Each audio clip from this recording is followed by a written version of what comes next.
अस्सलाम वालेकुम दोस्तों, ये मेरे पास TCL की वाशिंग मशीन है। ये इसका ये वाला डोर लॉक खराब है, इसको ठीक करने का।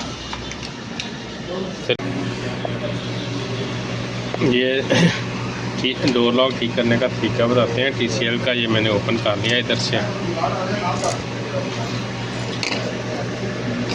वैसे देखें इसके पिनों पे भी कार्बन है, ये अंदर से भी इसी तरह कार्बन होगा, लेकिन मैं अभी अकेला हूँ।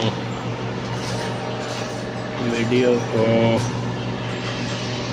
चले मैं वीडियो को पुश करके ना ओपन करके आपको लोगों को दोबारा चेक कराता हूँ। ये मैंने ओपन कर लिया है दोस्तों। तो इसके देखें ये पॉइंट पे हल्का सा कार्बन है, सेंटर में बना हुआ है। यहाँ पे ये कार्बन लगता है, इधर भी उधर भी। इसको साफ़ करें, ये जो साफ है कार्बन आई है इसको साफ़ करें, इंशाल्लाह डोर लॉक ठीक हो जाएगा।